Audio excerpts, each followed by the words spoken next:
question for them. Let me start with introduce them.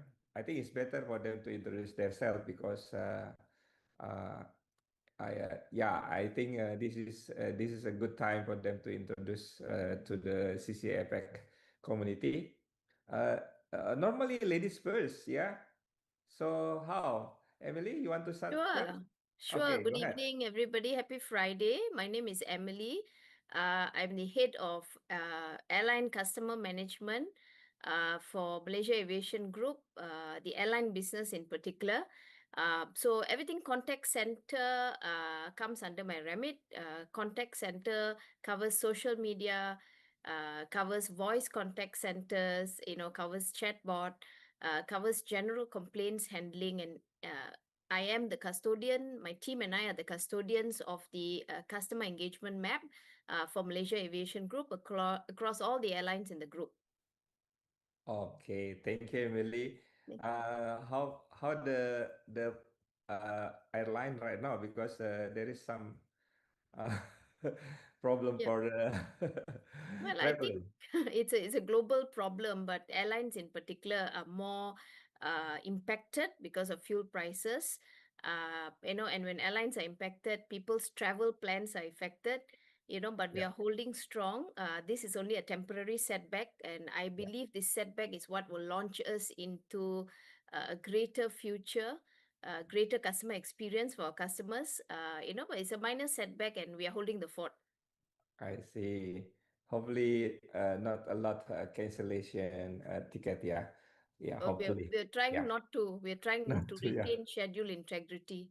I see. This is part of the customer experience as well, yeah, to maintain all that, Absolutely. yeah. Okay. Absolutely. Love to see you here. So let's move to a handsome guy from Malaysia, Byron. Hello, Pak Andy. Thank you very much for the opportunity to be here today. Very happy to be able to speak to all of you on this rainy Friday afternoon. I'm Byron Fernandez. I currently serve as Executive Vice President and Group CIO at TDCX. I've had a long career with the Contact Center Associations and have known Pak Andy for a long, long time when I served as President of CCAM. So I'm very happy to be here and to be able to speak to you all today. I see. Thank you, Byron. And Byron's a former for the chairman of CCM. Yeah. Okay. Thank you for joining us. A long time not see him, but still handsome with his motorbike. I saw his social media publishing a lot of thing about bike. Yeah, I think sometime I need to have experience as well regarding how to bike. Yeah, around Malaysia. And another guy that come back for this session because last two CC Epic session he joined with us. Let invite Steve Chou. Go ahead. Hi, my name is Steve. I'm representing Taiwan. I'm currently the new chairman of Taiwan Contact Center Association, and my full-time job is vice president of customer service in Taiwan Mobile. And Taiwan Mobile is the second largest telecom operator in Taiwan. And my previous experience cover financial banking and credit card in such as Citibank, HSBC, and Standard Chartered. My experience is 35 years and divided by half and half to telecom and banking. I'm not supposed to review my age because I mentioned about 35 years experience. Thank you. I see. Yeah, of course. Congratulations for Thank being you. the chairman of the Taiwan Contact Center Association. Thank you. Welcome to the jungle because this is should be very attractive position in a contact center. You need to spend your time in community serving other. Okay. Okay, let's start with the question here. And if anyone want to ask question, please raise hand or chat. I will give you opportunity to ask question. Be- Uh, let's start with the perspective of all the speaker, yeah, because this is we should be everyone talking about the GX, everyone talking GX, and many news about GX. So, what is perspective of the GX from all the speaker? Let's start with lady. Go ahead, Emily. Well, I think customer experience, it's a buzzword. It's been a buzzword for a couple of years now. Uh, but it's no longer, I think there was a point of time when nobody really knew what it was. And then another point of time where everyone thought it was just about the contact center. And today it is evolving as more than a support function. It's a business strategy, right? Every organization takes customer experience very seriously and they sort of more or less understand what it means. Now, the contact center sits at the intersection of operations, digital, commercial, and customer sentiment. So if CX is treated as a standalone service initiative, it will fail because most of the customer touchpoints, at least from an airline perspective, and I think most service company perspective, the pain points actually originate outside the contact center itself. The contact center is just the last line of defense, right? So for us in MAG, we had a project where we transformed our entire customer engagement ecosystem. It was called Project Pinnacle. Essentially, we transformed it from a fragmented, with customer experience at the center, as a center of gravity. We transformed our ecosystem from a fragmented, only voice dependent support model into a digitally connected multi channel ecosystem. And for us, the key lesson was this: CX or customer experience only works when it is operationalized across the enterprise. It is not just a job that resides or a buzzword for the contact center. It's shared accountability across the organization. It is integrated systems and data. It is aligned KPIs. And it is technology, of course, that empowers both the customers and our frontline teams. So that's what it is for me. Wow, I think you already explained a lot of things regarding GX. You don't give a lab for Byron and Steve. Okay. Give opportunity to Byron to explain what is perspective of you regarding the GX. Go ahead. Well, thank you, Andy. First of all, I think the perspective of CX is an ever-changing one. And with the introduction of AI and fast evolving customer expectations, that perspective is changing every day dramatically as we are speaking. What Emily said about it no longer being just, a service strategy, but rather being something that cuts across the organization, to provide an experience to customers that will be memorable, that they will remember for the right reasons and not for the wrong reasons. But the perspective of what CX is and how it's influencing customer behavior today is an ever evolving one. That's the point I wanted to make. It's constantly changing, constantly shifting. And I have never seen in my long years in the industry, I won't say how long, Steve, so we are hiding ages in this law. But over the long period of time that I've seen customer experience evolve, it has not evolved this fast. This is unprecedented. How quickly that perspective is changing is unprecedented. What are we seeing by way of expectations from a CX strategy perspective? Customers today no longer are content with a polite, well-executed, proper service. That's not enough. Today, customers expect us to anticipate their needs. They expect us to know what they need before they need it. They expect businesses to be consultants who understand precisely what they need in the moment today and what they will need in the moment tomorrow. So it's pushing the expectations beyond, and it's pushing businesses to evolve faster than they ever have before. So that's the thing that's really jumping out at me now, Pak Andi, today, if we look at how CX is evolving. Okay.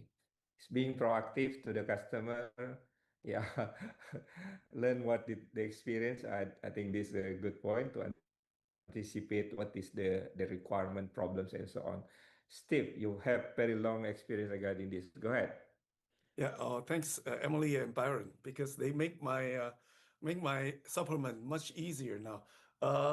I think the customer experience CX mentioning about, normally people talk about whole life cycle and every touch point, whether you can create that kind of emotional connection with your customers. And I think three fundamental, if I can say that in three effectiveness, ease, and emotion. But I would also make one simple English vocabulary to try to summarize the CX is wow, WOW. So if you can create that kind of wow factor or wow feeling to your customer, that is definitely a good customer experience. Thank you. Thank you. Very simple. That three E, yeah, effectiveness, easy, and emotion, and become wow. Okay.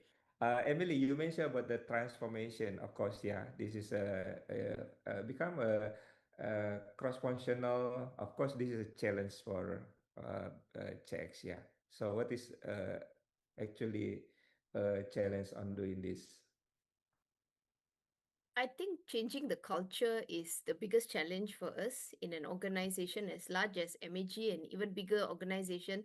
I think shifting culture, like a culture of accountability, it served as the biggest challenge for us. And I think the one thing that we might resonate with all of us is the execution gap. We sometimes can put a strategy, a CX strategy or a transformation strategy very well on paper, with all the tools available now, ChatGPT and the like, right? You can do so well, and then you fail miserably at execution. So that execution gap was a big challenge for us.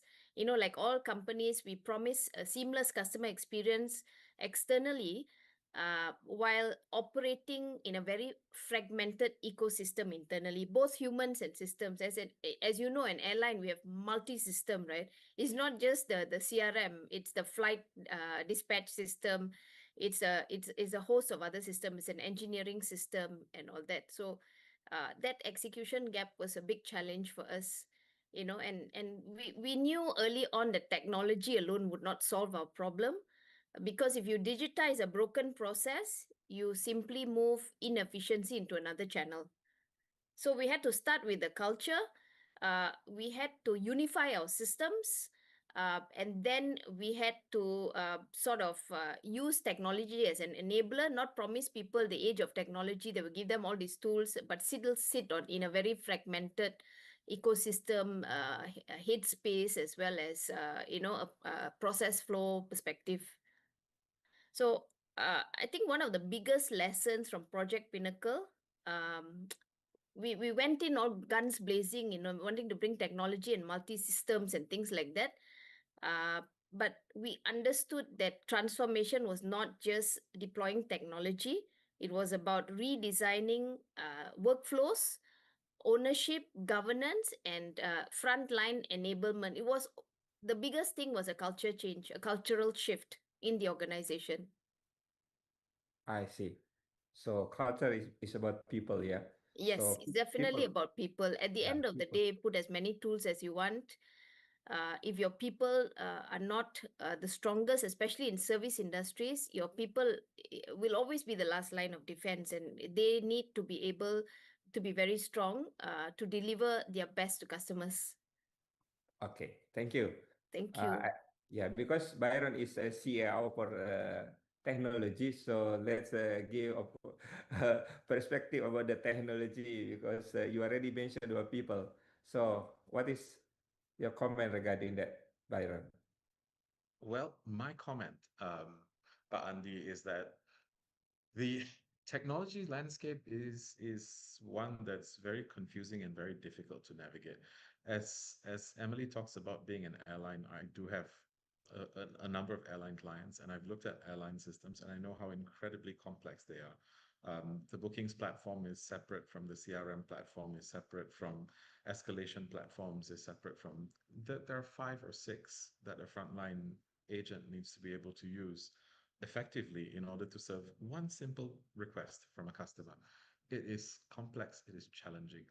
You know, as I look at the training times, the cycle times it takes to get one frontline CX professional in the airline industry to proficiency, I'll give you a number. It's 63 days before you start to see someone getting really good at what they do. And it's also because the airline industry has become so connected with all of the other industries. If you think of things like loyalty programs, they cut across credit cards, they cut across so many other platforms that are existentially outside the organization that add yet another layer of complexity. Now, in the middle of all of this, Pak Andi, you've got people like me, the CIOs of the organizations, looking at the whole problem and thinking, how do we simplify this? Now, the challenge is a lot of these legacy systems, they're not going away. They were established long before we were here. They will continue, I don't know, into perpetuity in some cases. But what are we going to do in and around that, I think, is the much bigger consideration. So the challenge for technology leaders in today's environment is building platforms that can help stitch together legacy platforms and the new platforms that are being used. And the new platforms that are being used, that are being developed, we're finding ways to collapse them as much as we possibly can into unified architectures, unified systems that make the user experience seamless. Starting from something as simple as single sign-on. Single sign-on is so very important. You don't want to log into 6 different systems, 6 different passwords. You forget, problems happen, and then you don't get on time. Imagine not being on time to log in because you can't log into all 6 systems at the same time. But Andy, this is a reality. It is a real problem. As simple as SSO and getting the systems to actually port data from one to the other using RPA bots, using automation techniques that make it easier for us to port data from one system to the other and minimize the errors, because we are going to have to replicate data from one system to the other. So from the perspective of an IT leader, what I'm seeing is that organizations today are grappling with this. It's how do I unify everything, make it all work together and not break anything? It is a big challenge. I see. And customer don't care how many system behind that. To the customer, this is not their problem, right? This is not what is transparent to them. They don't see this. And look, customers really shouldn't have to see this, right? This is I our see, problem. yeah. Yeah. Yes. So definitely no, it's not present to the customer at all. Byron, as provider of BPO, so how you manage your client regarding this to transform the CX? Well, but Andy, we supplement them as much as we can. One of the advantages of being in the position that I'm in, for example, I work with 126 clients today. And in that portfolio of 126 clients, you get to see how some industries do some things better than others. You start to see how certain technologies like I mentioned RPA already, right? How you can automate certain things. Loose integrations, for example, things like Dropbox integrations, making systems talk to each other using something as simple as SFTP to get data across from one system to another. These were things that in the past we didn't even dare to do. But a lot of our clients today are allowing us to do these things and allowing us to actually take data that is, well, not PII data, of course, but data that is relevant to the business out into systems that we ourselves can manipulate to provide real meaningful insights to our clients. And this is something that, as an organization and a BPO organization, we get to see a lot of things across many different industries and clients at different levels of maturity. So Yeah. we have the opportunity to step up clients who are struggling by teaching them what are some of the things that are best practice in other industries. And that I think is a real unlock that BPOs can do in I this see. situation. Collaboration with the in partnership BPO is should be very strong, yeah, regarding that. So yeah, I back to Steve regarding it. Okay. Okay. So what Yeah, is the challenge? Okay, go ahead. yeah. Emily mentioned about people and culture, and Byron Yeah. mentioned about technology. If I may add one more thing in Taiwan, particularly, I'm not sure if this is only in Taiwan issue or it happened anywhere in the world. In Taiwan, sometimes if for service provider, we like to provide so-called like uh, wall uh, customer experience, but sometimes we also face another group of consumer which like to take advantage or abuse the system.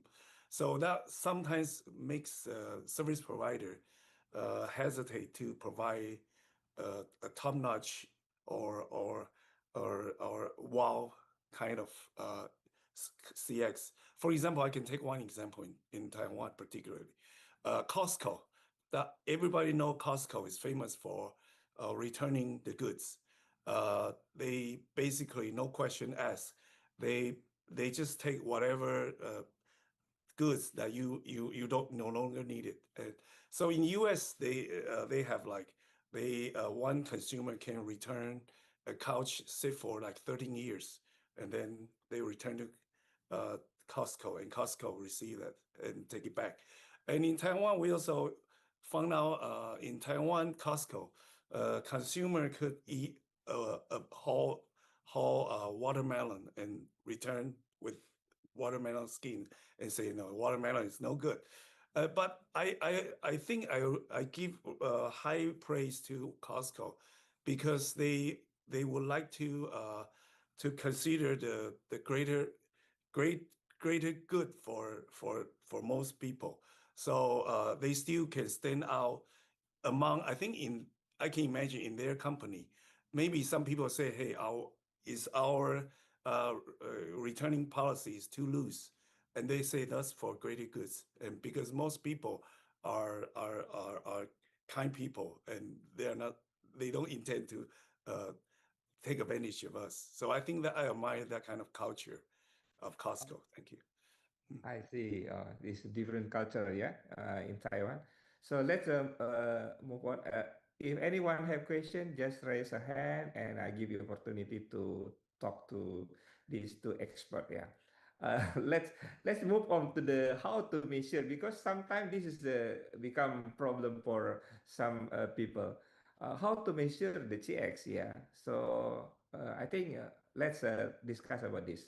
And what is the impact actually that we can get from GX program? Go ahead, Emily. Thank you, Andi. So traditionally, Byron said this, and I agree. CX is evolving and continually evolving, through the years. And I think a popular form of measurement in the past or even today is the CSAT and the NPS, right? Then they are both important measurements, but they are lagging indicators, right?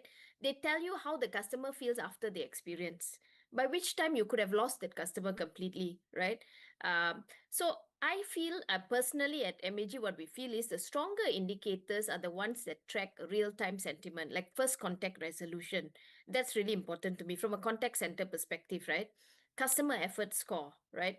Repeat contact rate, right? If the customer has to call you many times to solve a single issue, then you're not doing a great job. We're not doing a great job, right?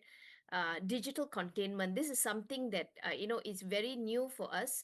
We launched our chatbot last year, and I'm a person that is deeply suspicious of chatbots, right? But we launched our chatbot, and we started off with a very, very conservative target. We said the chatbot will contain about circa 10% in the first year. But today our chatbot is containment rate is 40% at Malaysia Airlines and 41% at Firefly. The chatbot is doing a fantastic job. So that is also an indication, a measurement, of whether your CX works or not, right? Transfer rates. Of course, we look at sentiment analytics, right?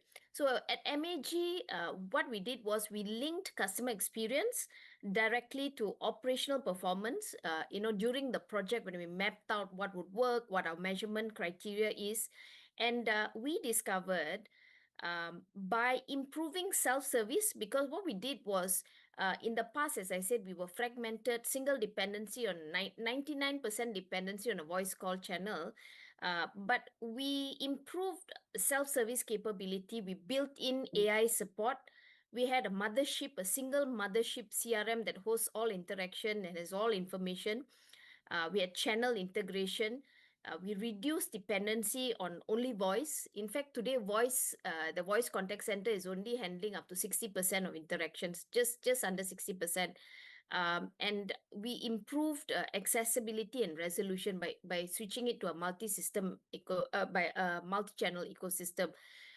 So those measurement indicators, had we been dependent on only CSAT and NPS, we would have a very traditional way of running our ecosystem. But because we said we will take the lagging indicators as maybe the corporate measurement KPIs, but we also want to look at all these other real-time indicators so that we can link CX to operational performance and deliver a better experience in the contact center space.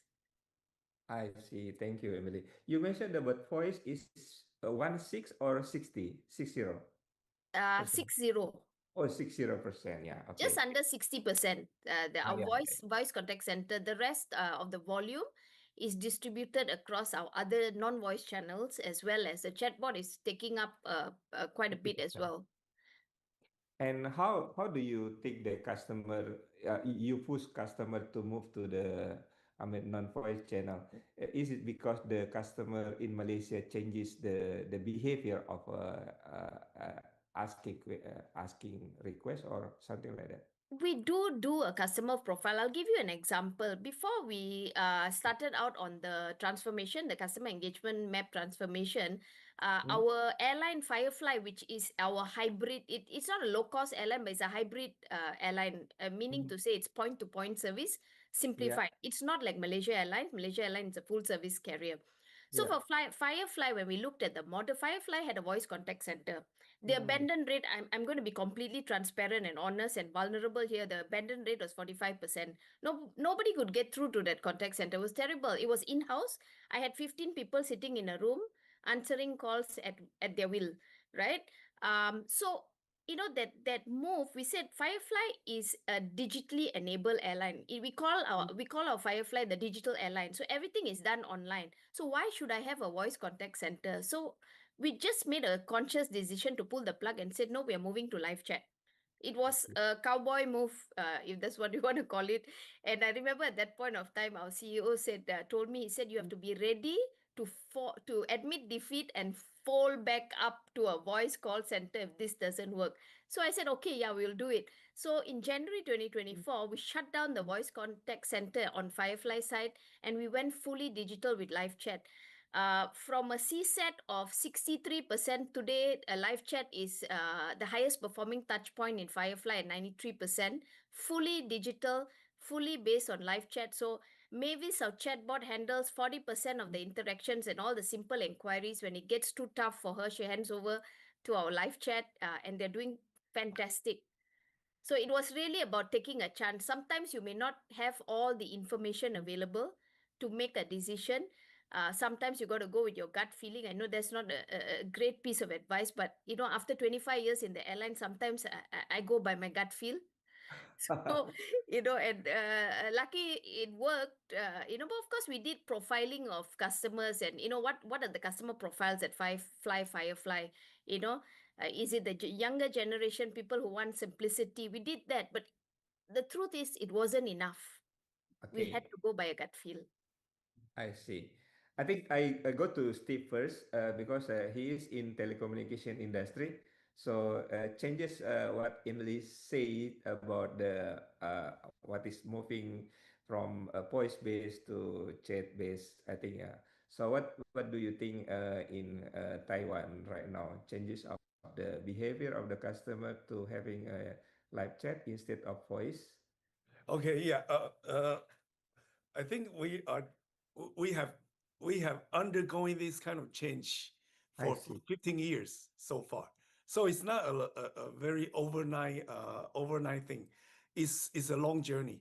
Uh, our uh, the traditional voice call now is only considered 3%, comparing to all the touch point.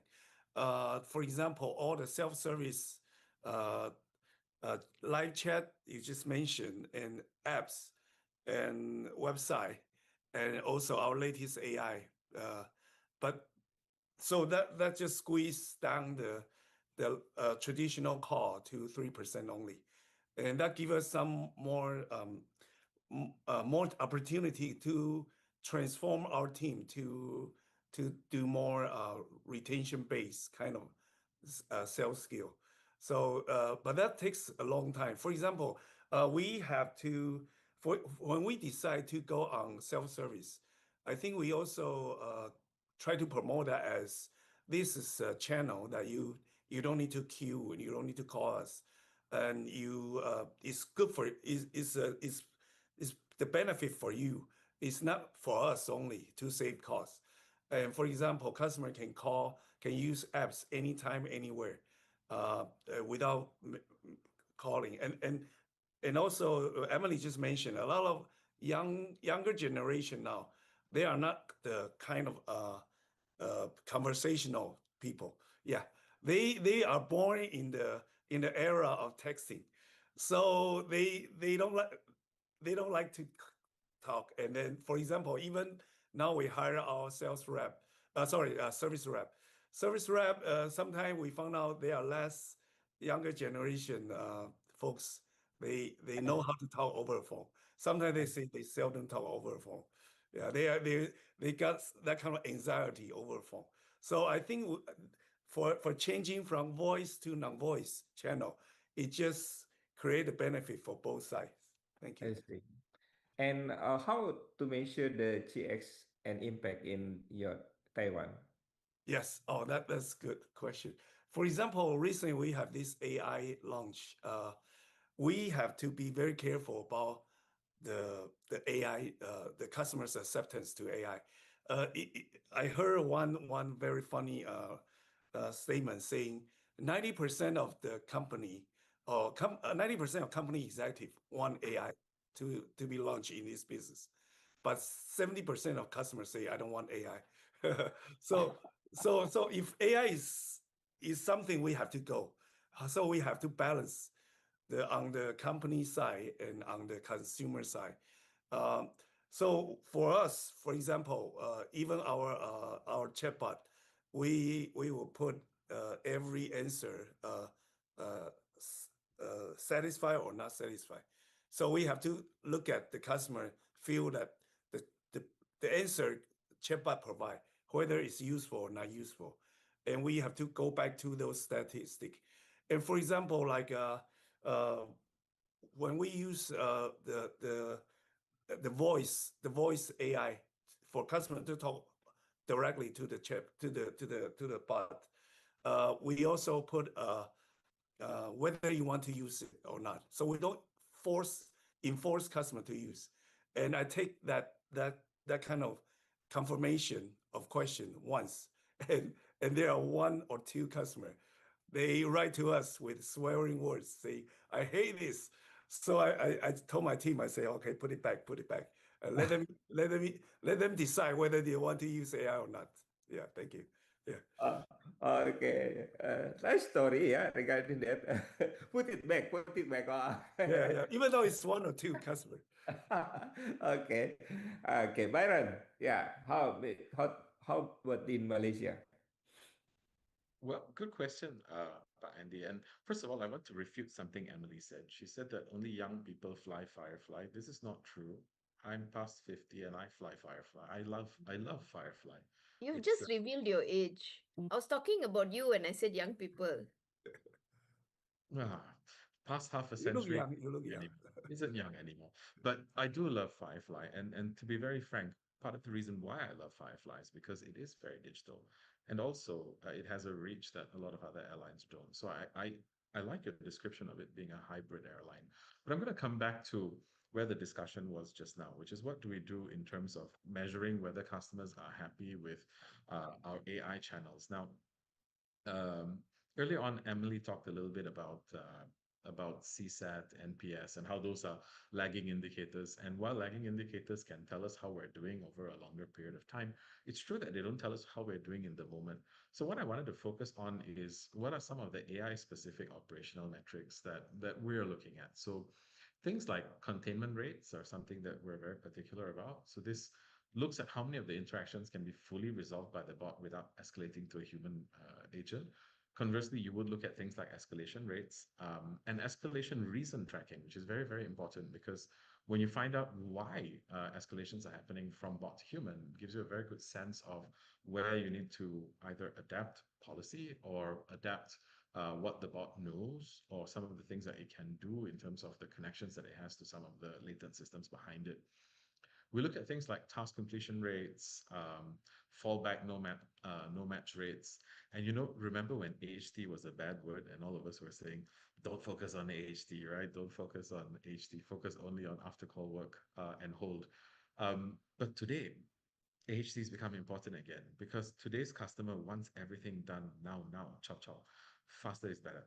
So I have realized that especially when looking at AI completion rates, bot completion rates, when looking at non-voice completion rates, particularly, I find that customers are very AHT sensitive. And you will find that if you drew a chart charting satisfaction against AHT, believe it or not, customer satisfaction goes up as AHT goes down. And that's something we've been able to quantify and observe in our operations at TDCX.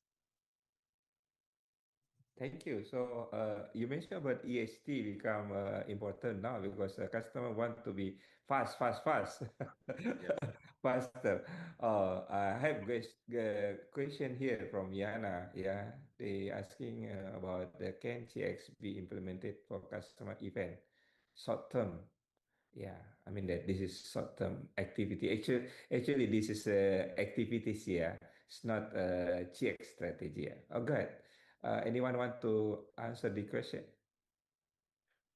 Can CX be implemented for customer events that are short term? Now, I'm sorry, I'm not 100% sure I understand the question correctly. I'm going to assume this is Maybe, for maybe short for term the events. Yeah. event activities, maybe Like, for example, you have a big influx of orders on Black Friday for an yeah, yeah, e-commerce company, yes, or something like that. even geopolitical events for an airline. I'm going to assume it's things like that. Yeah, Can CX be implemented for such short-term activities? Absolutely. Now, in the past, when I used to run contact centers many years ago, every time something like this happened, we'd call it an extenuating circumstance, and we'd stop looking at things like CSAT. We'd stop looking at things like how much time customers waited on the line before they were handled. But today, with the advent of all of the AI tools available to us, and I'm not just talking about voice bots or chat bots, I'm also talking about the ability for us to translate language. Today, we're dealing with customers in the Japanese language with native English speakers, and it's doing well. With all of the tools available to us today, I do think that even in such short-term events and difficult events, CX can absolutely still be implemented with a specific emphasis on resolution. Because one of the things that suffers every time an event like this happens is people get lost in the frenzy of attending to customers that they no longer attend to customers to resolve to completion. And this drives volume up and compounds the problem for us. And this is something I've seen happen repetitively in the course of my career. But what I do think needs to be a focus for events like this is really seeing to resolution to the end so that that customer doesn't have to come back to us again. So short answer to your question is yes, CX can still be implemented for short-term events. thank Thank you you, for your Madam, question. to Yeah. answer the question. I have a survey recently in the polling groups, yeah, regarding GX, yeah, but it seems that some people say that GX still top down. So do you think this is execution gap within top management understanding regarding this? Because sometimes top management don't really understand what they want actually related to X. Yeah. So Emily, you want to go first? I think I spoke about this earlier. A lot of organizations are operating in a top-down environment when it comes to customer experience, and to a certain extent, we are no different. We acknowledge our shortcomings, and where we always fail, like I said earlier, is at the execution level, at the frontline level. Mostly that's where we fail in our CX strategy. Even the contact center, even in terms of serving at the airport, cabin crew, things like that. Well, the biggest gap here is that Malaysia Airlines or Malaysia Aviation Group and other companies, we promise a seamless customer experience. All of our marketing material is a seamless customer experience, Malaysian hospitality and things like that. But we are still operating fragmented ecosystems internally. It's like Byron says, it takes a village, and an airline has multi systems, and none of them are connected, from your finance system to your CRM, through your Amadeus, your booking system. It's all fragmented, right? But meanwhile, we're still promising customers that it's going to be a seamless experience. So that is in essence is the execution gap that we feel. Um, and I think it's very interesting. Byron mentioned earlier the focus for companies like TDCX or BPOs for that matter is stitching together legacy systems so it can all be connected, because these systems are not going anywhere. We're going to be using Amadeus in the airline industry for the next 500 years, right? And I still have problems of what you call it, trying to get it onto my CRM, and we have to live around the limitations. So technology alone doesn't solve problems. Again, if you digitize a broken process, you are simply moving inefficiency to a different channel.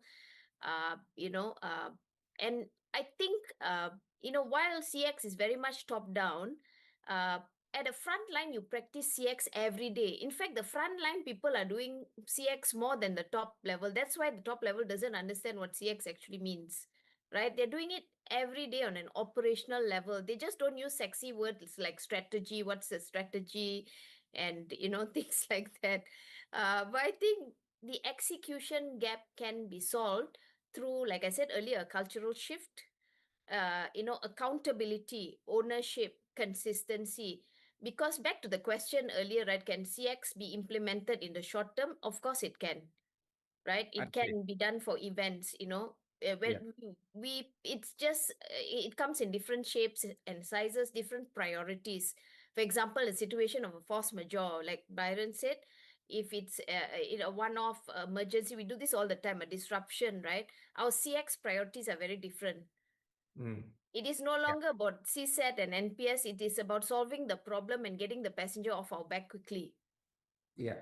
getting you on your way. What I meant to say was getting you on your way safely home.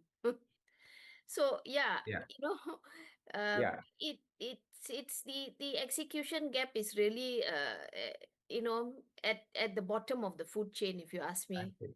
Yeah. But we need to step moving forward, yeah, because we cannot be change everything and make it big, You very big. can't. Yeah. But Can we? but I would Yeah. say for an organization, when you look at many organizations are quite excited about this whole customer value proposition. Everybody's customer value proposition. What's your CVP? What's your CVP? But my advice for any companies embarking on this is, please look at your EVP as well, your employee value Yeah. proposition. Because if your employee journey is broken internally, your customer journey will break externally. That's the crux of it. It's an Yeah. interconnected journey. Yeah. So it's not executive vice president, yeah, but EVP, yeah. Yeah, no, it's the employee value proposition we're talking about. Yeah. Yeah. Executive Vice President Byron, I think. Byron, is that your Yeah. title? Yeah. Exactly, it Uh, is. yeah. Uh, Byron, back to Byron. Do you think the technology changes and become more cheaper? Yeah. So maybe more easy to implement actually to cover the problem of implementation of change. So what do you think? So, but Andy, it is true that the cost of technology comes down. It does come down every year. I mean, if you look even at AI, for example, the cost of tokens, it is coming down. But the consumption of technology, it goes up every year. So while the cost comes down, the consumption goes up. So from a pure economics point of view, do you really see big savings year on year? No, not really. No. There's never been a year, Pa Andy, where I spent less last I spent less this year than I spent last year. That never happens. Every year you spend more, right, on technology. That's how it works. But to your question as to does that allow us to deploy quicker or enable us to do more with technology? Yes, it does. Yes, it does.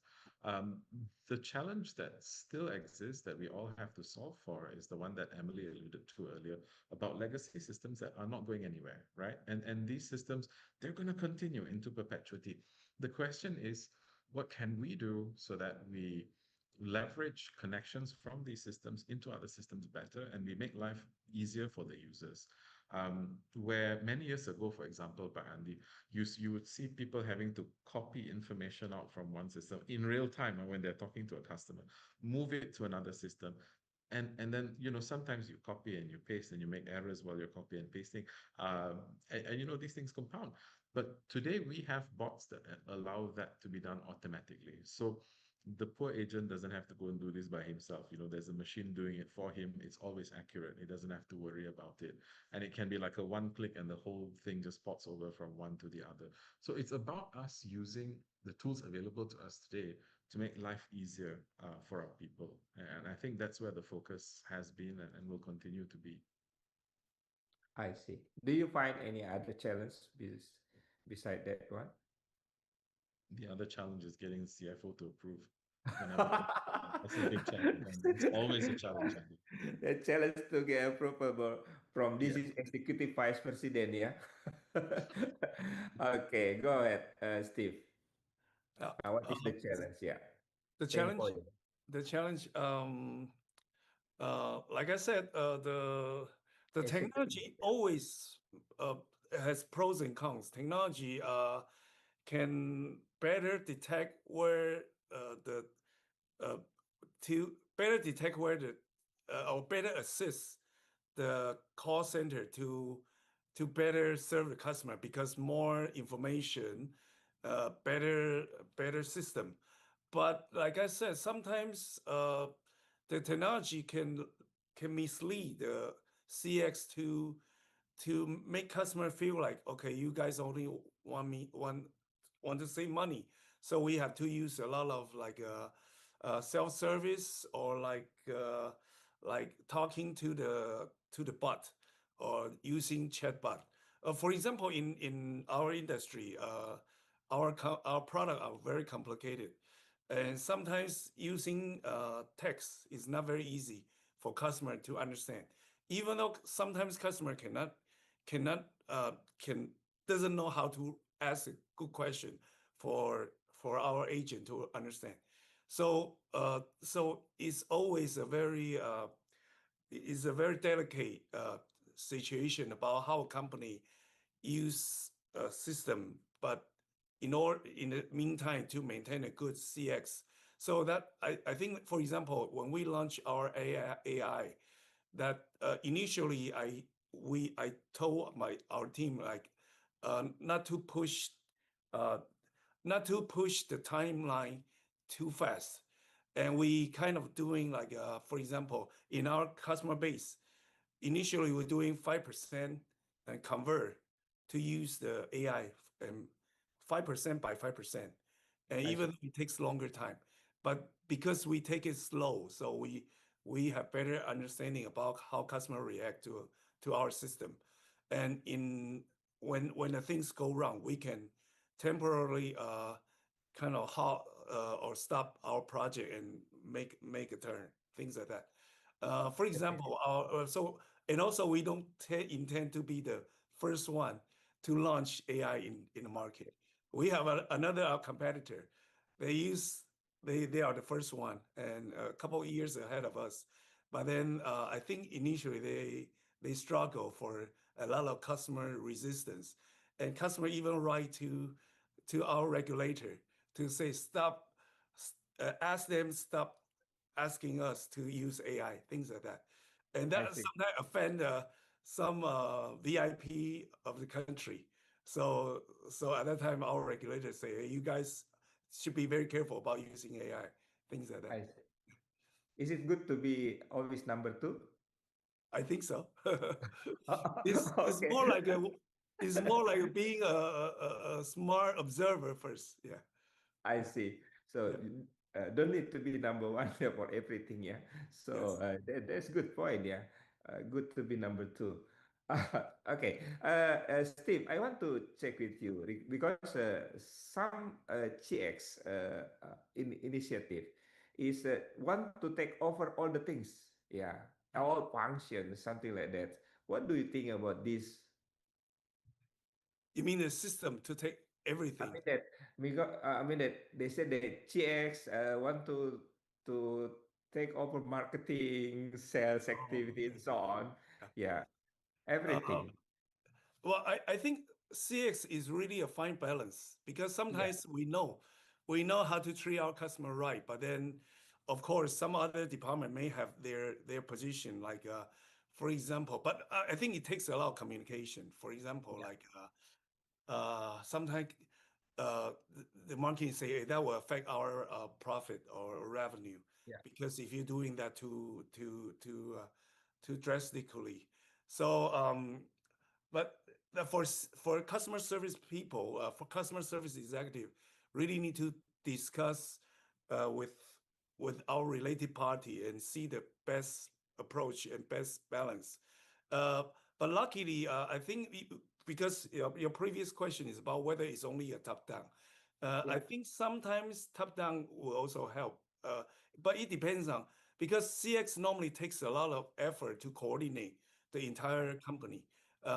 Sometimes a lot of decision to make, uh, but it depends on whether the the top guy know uh, how to make the right decision to balance the marketing's revenue and Yeah. customer service CX things like that. Thank you. I see. And who do you think the could lead the GX initiative? Okay, I think definitely will be the the top guy that he because he has the most power to decide whether he want to go. I see. For example, I remember back in okay, I'm sorry I mentioned my age again. 30 years ago, in my credit card days, in Yeah, my credit card days, I remember in one meeting, I sit there and I saw the quarrel between marketing head and the customer service head. Customer service head saying you did not put these terms and condition uh, uh, uh, uh, clear enough for customer to realize, and the marketing guy say, how can I do that? Because if I do that, the customer will take advantage or blah blah blah, I see. and I want to keep it in a vague way. So I really see that kind of drama happen in front of me before. Yeah, I see. So it's not EVP, yeah, Executive Vice yeah. President, but should be the top, yeah, uh, So eventually, CEO. Yeah. the CEO have to step down to say, okay, I will make decision on whether I'm pro marketing or pro CS. I see. Yeah. Okay. It seems that there is no question. They like to listen all of us. So let's move on to the because we are talking about the AI. We're talking about that how technology can enable the GX initiative. Let's talk about the ethic in AI regarding this one. Yeah. I think go to Byron first. Yeah. Yeah. Can. Sure, Andy. Yeah. Ethics in AI is a subject that's very, very hot right now, simply because, AI looks at customers and just imagine if you had an AI engine that had a view of everything you've bought in the past, the products you've looked at, the complaints you've raised, the things you've done. It puts together a pretty accurate profile of who the customer is. And in a world where you're giving that kind of access to an artificial intelligence system, it's very possible that you will get interactions that are maybe intrusive rather than, personalized. Now, how do we make sure that AI is ethical in the way it's being implemented? Well, there are a number of ways of doing this. I think standards are being written as we speak as to what can and should be enabled through AI, what kind of data AI needs to be given access to, and how we will use it from the perspective of building solutions that our customers really want from us. Now, of course, as a customer, I love when I get a suggestion from my phone or I get a suggestion from my favorite social media platform as to where to go eat dinner, because that's what I've been thinking about all day. But at the same time, when I think, how did it know that? It listened through my phone, and then you suddenly like, oh, that's not so hot. So the question really is finding that balance. It's the ability to deliver upon understanding your customer and personalizing for your customer, but not taking too much out of their privacy. And so it's a fine line that we need to walk. And I think it's one that is evolving on a daily basis as to what you can and should do. And I think we're learning as we go along, what customers find acceptable and tolerable versus what customers really react adversely to. And so it's an evolving conversation, Andy. Yeah. Yeah, because CX need access about the profile of customers, a lot of information, but become a problem as well. Yeah, data privacy, compliant. Okay, I think Emily can answer this one because you are in. Okay, go ahead. Um, I think the future of CX will be predictive. It's not the future, like it's the present, right? CX ought to be predictive, and Byron talked about personalization. But trust will become the defining currency because customers, like Byron said, he loves to get a suggestion of what he wants to, what he should eat or what he should try, or which gym he should visit. Um, and that may seem helpful, relevant to the customer, right? Transparent even. We talk about hyper personalization in this time and age, but customers can also become uncomfortable when it feels intrusive and unexplained, right?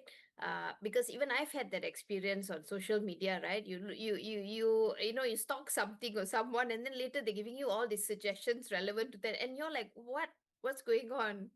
you know, um, the the ethical line is crossed when organizations use data in ways customer don't expect or understand, right? But today, ethical standards in AI, it's still the wild, wild west. It's still, largely undefined. So we are walking on eggshells here when it comes to ethical standards in AI. So at MAG, you like it or not, you have to jump on the AI bandwagon if you want to serve customers quicker, faster, better, whatever you want to call it, right? So our principle is very simple. AI, we've gone into this with our eyes wide open. AI should enhance human support, not replace empathy or accountability, right? Our human beings will still be there to make decisions. We don't let machine make decisions for us. They can give suggestions, but the human being makes the final call, right? So that's how we're operating this year. If you ask me again next year, I'll say something else, right? Because it is evolving. I see. I believe that organizations that will truly win in predictive customer experience or CX are not the ones with most data, but they are the ones that customers trust the most, I see. right? It's not the one with all kinds of hyper personalization and things like that, but it's the tried and tested ones. Like I trust Singapore Airlines solution. I trust Malaysia Airlines when they say, this seat is a good seat. I'm going to go on board and see that it's a good seat. It's all about trust. I You know see. that's where the whole predictive CX versus ethics go, as far as I'm concerned. Emily, do you think because company now know very well a lot about the customer and they provide a lot of offer, so many things come to our mailbox or our because promotion everywhere and Yes, because become a problem information itself. overload. Yes. Do you think about that? Yeah, well, I How? think it happens. I think it happens. You get all kinds of marketing information, and I think Malaysia Airlines is guilty of doing that as well, right? Sometimes Yeah, we don't even do it well from a marketing perspective. I see. We send people offers that are not even applicable to them. I see. A person may be a frequent traveler to Cambodia, and we're sending him what do you call it, marketing information about promotions to London. So this, I think there's a lot of information overload. I think Yeah. hyper personalization is not where it should be. I think there's a lot of room for improvement. But it does happen. And this again, I'm going to go back to that question that you asked earlier. Should CX take over other functions? Yeah. Right? So Yeah. the answer is no. Yeah. CX is not about on ownership, it's about orchestration, Mm. right? every function should still own its own expertise. Marketing, Yeah. digital, operations must run operations, commercial must continue to drive revenue. But CX ensures that all these functions work together seamlessly from a customer perspective. You are the voice of customer. Yeah. So this is where CX comes in. When marketing is busy sending out all this overselling of promotions and things like that, this is where we expect the CX team to be the voice of reason and say, stop it, you know. Yeah. So that is really CX a role, yeah, in the grand Yeah. scheme of things. I see. That's good point. Orchestration. So combine Yeah, all it's together all about become. orchestration, Yeah. not ownership. That's Yeah. CX in a nutshell. Yeah, cannot be ownership because marketing will be say that blame to you regarding that. Okay, Steve, you are an expert on this one. Oh, no, no, So yes, no. go ahead. Okay. N- Nowadays we talk about agentic AI already, from previously the generative AI. So my Yeah. company, uh, next Monday I'll present our my agentic AI strategy and actions to the board. So I'm busy doing that, preparing for that presentation, and and then I think now a lot of time we talk about agentic AI because agentic AI means uh, the AI, the bot can do a lot of things on your behalf. So it's the bot no longer only provide advice or suggestion to you to decide. Now they make action for you. So of course you mentioned about the data security and also we heard some funny thing about like robot erase all the users uh, data uh, because on his behalf. Um, but if we consider also an ethical issue of AI, I think for customer service people, normally we care the most is whether AI will take over our replace us and kill us all. I think that is more like unethical issue. Yeah.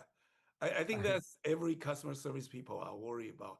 But Yeah. luckily in my team, we did not lose any one of them, even though we have launched AI for since very beginning of the first chatbot model back in 2019. So that was 7 years ago. We did not lose one agent, but we also enlarged our team. So I was interviewed by a local magazine last month, and then have a podcast a few weeks ago.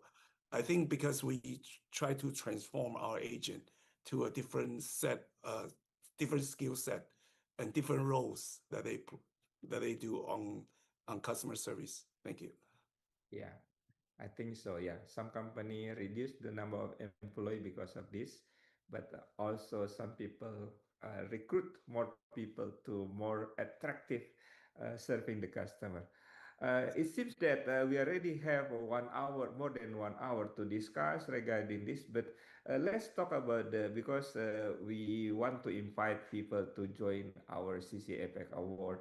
Of course, we want to identify what is the CX a good platinum standard CX initiative.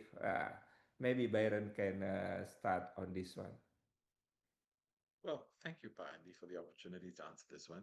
Um, I think from a Platinum CX entry point of view, a lot of times when I contemplate in the past the winners of Platinum CX entries, I find one thing really stands out in common, Pa Andy, Mm. and that is demonstrable impact.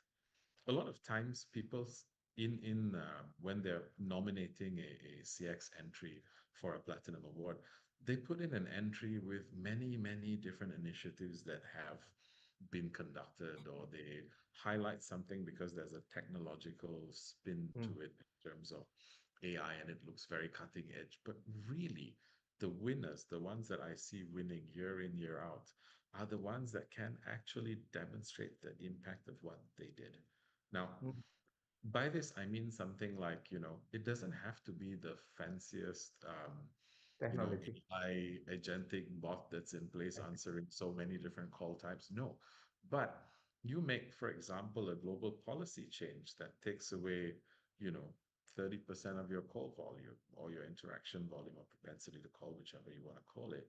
Um, and it makes your customer effort score that much better because customers can finally not have to worry about this policy that you have. Now, that to me is big impact, right? So it's finding the things that matter the most to the customer and telling the story from the point of view of what matters most to the customer, not so much the kind of technology you implement or the kind of initiatives you put in place. So I would say my advice to anyone who wants to be a Platinum CX entry, focus on the impact first. That's where you start. Okay, good point, Byron. Emily. Yeah, I'm going to agree with Byron on that. As a platinum winner, reigning platinum winner, Malaysia Aviation Group.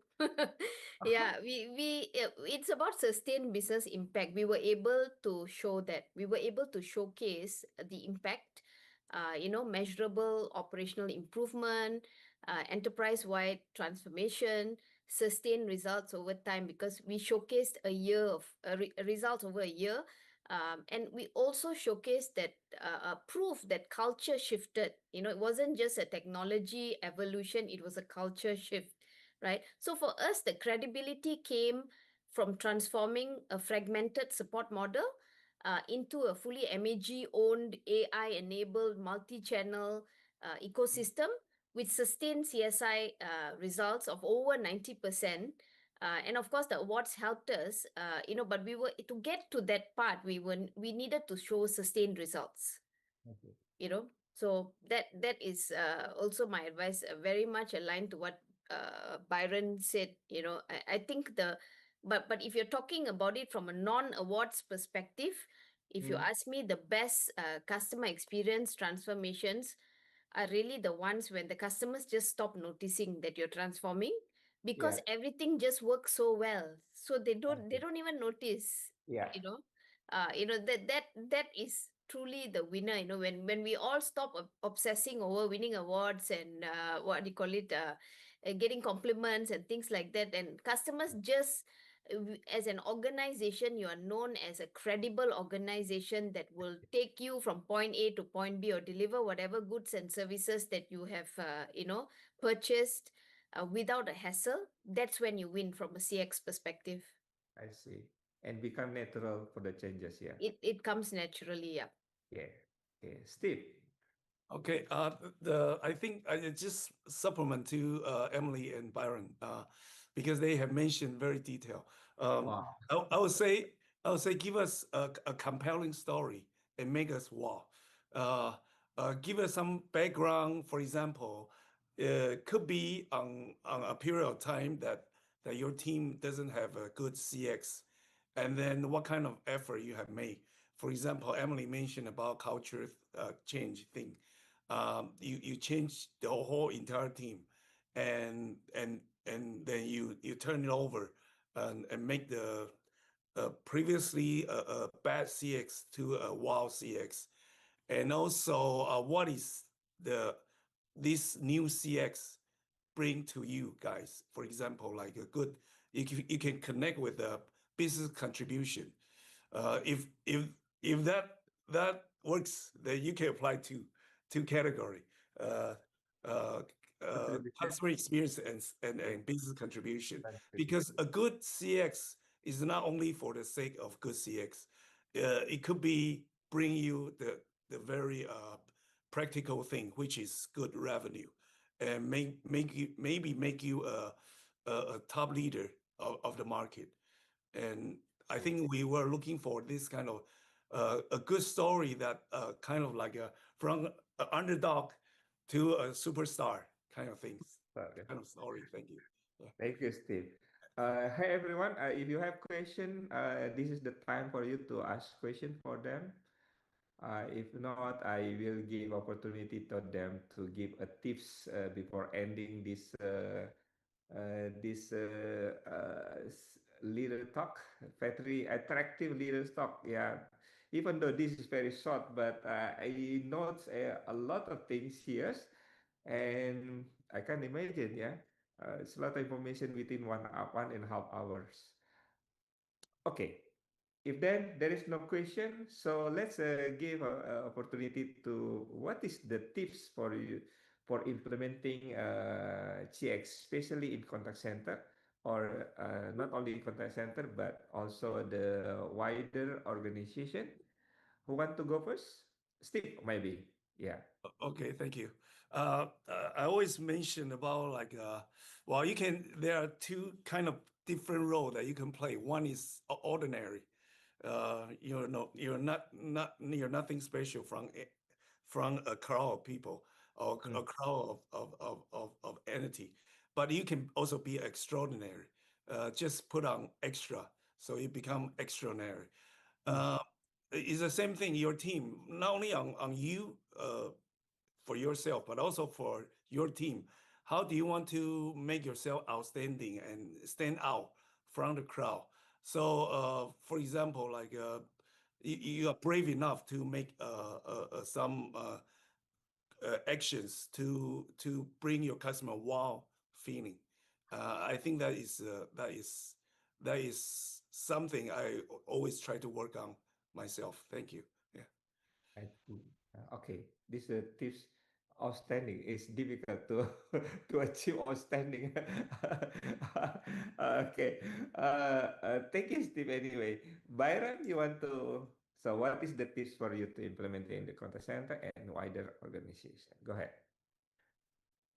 The tip I will give you is dream big. A lot of Wow. times we don't do the things we should do because we're afraid to do them, because there's an established norm. And the reality, but Andy, I mean, I sit in this role and I look at a lot of things that happen on the day-to-day basis, right? And the easier thing is always to do what everyone else is doing. Why? Because if it all goes wrong, you have a frame of reference. And a lot of times, the fear of the unknown and of doing something completely new is why people don't do what they want to do. When Emily said earlier it was a cowboy move to turn off voice services for Firefly, I chuckled inwardly and smiled because that's just the kind of thinking we need.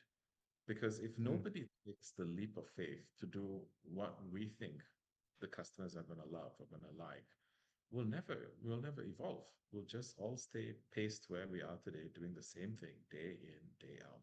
It always Okay. takes um, it always takes unconventional thinking to push the boundary. And this is what needs to happen. You know what? Sometimes we'll fail, we'll make mistakes, and that's okay. We can roll back and we can do what we need to do to course correct.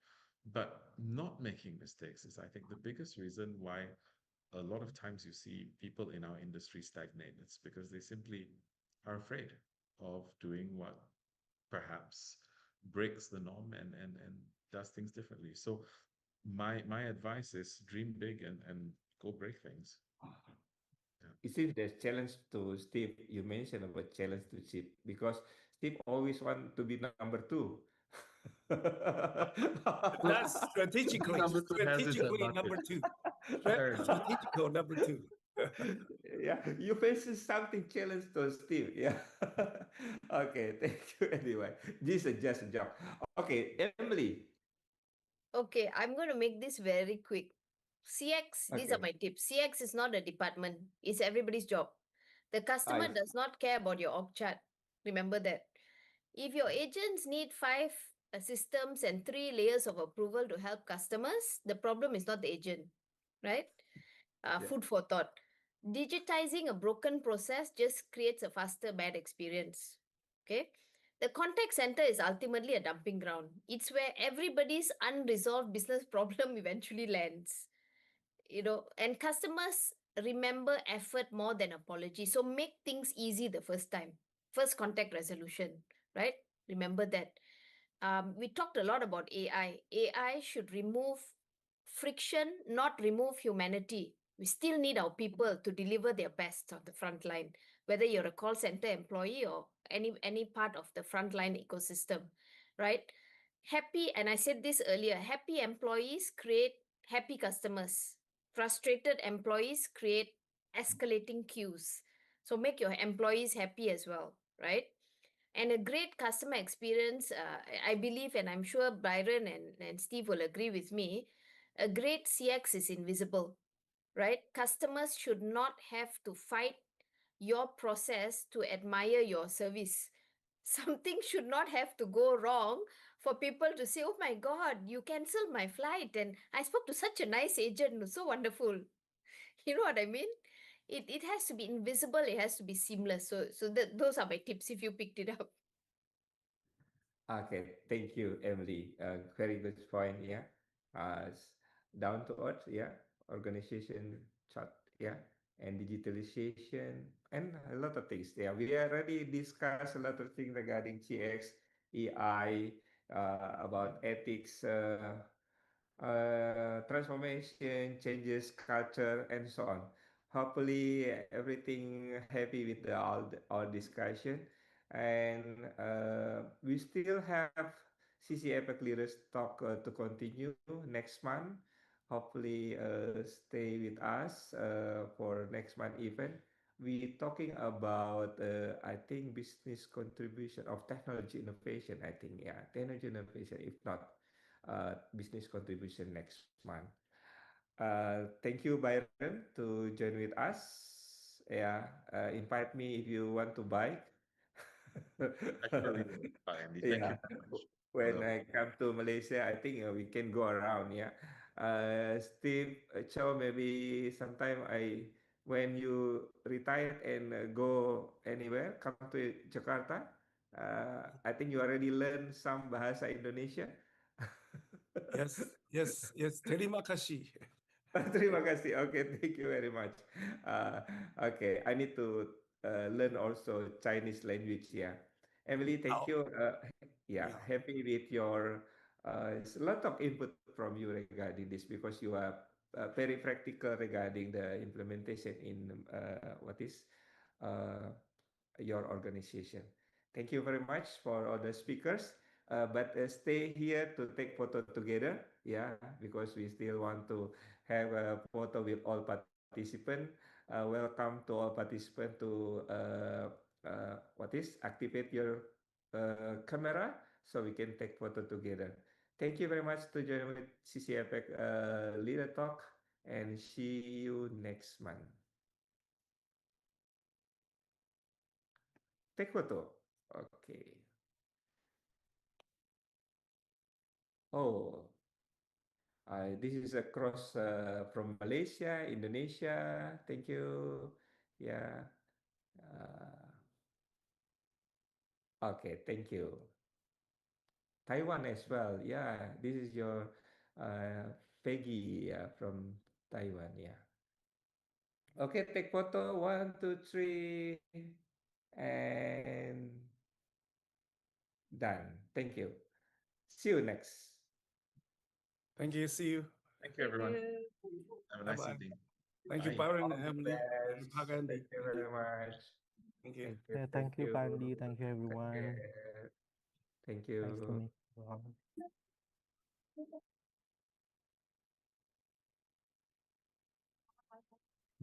Thank you, Mas Lutfi.